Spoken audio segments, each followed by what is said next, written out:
vous avez droit de savoir. Aujourd'hui, notre invité du jour est Monsieur Vital Kamerhe. Bonjour et merci d'avoir accepté notre invitation. Merci, Je rappelle que vous êtes le président de l'Union pour la Nation congolaise, l'UNC. Nous venons de le dire, donc vous êtes le président de l'UNC, un parti d'opposition de la République démocratique du Congo. Et votre parti politique boycotte les consultations nationales qui ont débuté ce samedi 7 septembre à Kinshasa. Expliquez-nous un peu les raisons de ce boycott. Les raisons sont simples. L'ordonnance du président Kabila qui convoque ces concertations viole l'esprit et la lettre de l'accord-cadre d'Addis Abeba et de la résolution 2098 du 27 mars 2013 du Conseil de sécurité.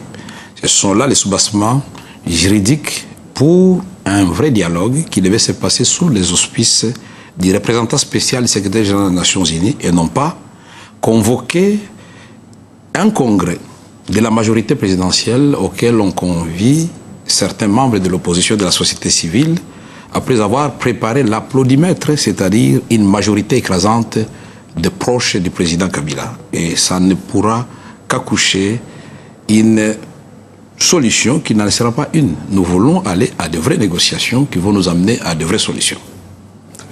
Et concernant en fait le sommet qui vient d'être tenu à Kampala sur la région des Grands Lacs, au menu des discussions, le conflit entre les rebelles du M23 et l'armée de la République démocratique du Congo. Et à cet effet, un délai de 3 jours a été sommé aux deux parties pour l'ouverture d'un dialogue politique. Est-ce que vous pensez que la reprise d'un tel dialogue est possible actuellement? Malheureusement, j'ai dit, ça va reprendre, mais ça crée beaucoup de frustration en interne. Parce que nous nous posons d'abord la question de savoir pourquoi le président de la République et son gouvernement sont à l'aise pour discuter avec le mouvement des rébellions, c'est-à-dire les gens qui ont pris les armes et qui se battent et causent des dégâts sur le terrain. Et le même président de la République et son gouvernement passent leur temps à diaboliser l'opposition politique qui n'a comme seule arme la défense des valeurs républicaines. Nous disons c'est pour parler qu'ils vont reprendre le délai de 3 jours. Nous avons deux processus parallèles. Je ne sais pas à quel moment on va créer un pont entre les deux processus. Concertation politique à Kinshasa pour parler à Kampala entre Kabila et les rebelles. Nous disons il y a un peu un flou artistique qui risque de compliquer la donne.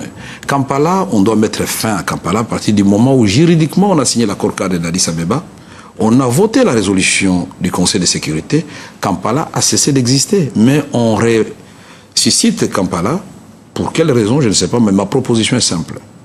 Qu'on puisse constater les bilans partiels et que le reste des questions insolubles puissent être versées dans le cadre du forum national, le vrai que nous devons préparer tous ensemble en nous élevant au-dessus de nos intérêts égoïstes.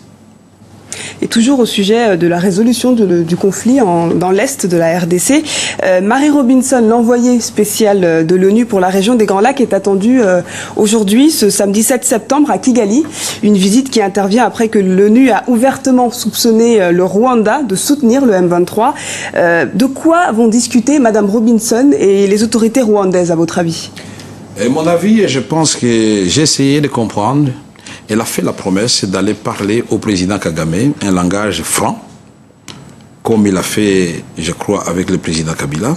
Et je voudrais qu'il le fasse aussi avec d'autres présidents de la région des Grands Lacs, pour dire que trop c'est trop. Il est temps maintenant de déposer les armes et que les différents chefs d'État de la région des Grands Lacs deviennent des partenaires d'abord pour la paix et ensuite puissent adopter une vision, chacun pour son pays, mais une vision commune de la région, cette région qui est gâtée en ressources naturelles, et puissent amener leurs peuples respectifs à la prospérité. Donc je crois que c'est pour sommer le président Kagame, comme il a fait avec les autres, à ne plus soutenir les rebelles et à adopter la voie de la paix.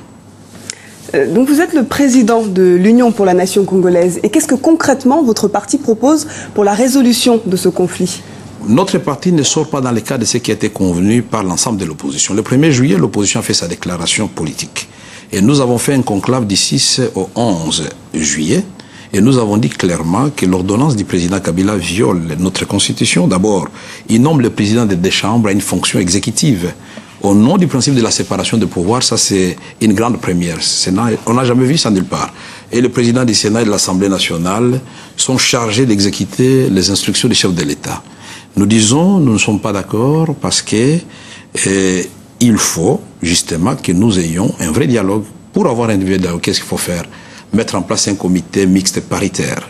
Opposition politique, société civile, majorité au pouvoir, parce qu'il n'y a pas d'enjeu politique. Si nous voulons parler de l'avenir du Congo, nous n'avons pas besoin pour cela d'avoir une majorité au sein des concertations. Et nous avons proposé aussi qu'on puisse supprimer ce qu'on appelle généralement chez nous les per diem. En fait, c'est une corruption voilée. On paye aux participants de l'argent chaque jour et c'est des sommes colossales. Vous pouvez vous retrouver après une semaine avec $6 000. C'est tentant, tout le monde va y aller sans conviction. Et donc, après ces concertations, on va boire du champagne, mais on va retourner à la case de départ. Qu'on supprime ça et qu'il n'y ait pas de partage de pouvoir. Le gouvernement doit être tranquille, l'opposition ne voudrait pas participer à un quelconque gouvernement. Nous voulons que l'opposition exerce son rôle de surveiller l'action du gouvernement et que les élections aient lieu en 2016, que Kabila ne modifie pas la Constitution. C'est son dernier mandat. Monsieur Vital Kamerhe, merci d'avoir répondu à nos questions. Je rappelle que vous êtes le président de l'UNC, l'Union pour la Nation congolaise. Merci pour l'occasion que vous m'avez offerte. Merci à vous. Merci pour votre fidélité. L'information continue sur Africa 24.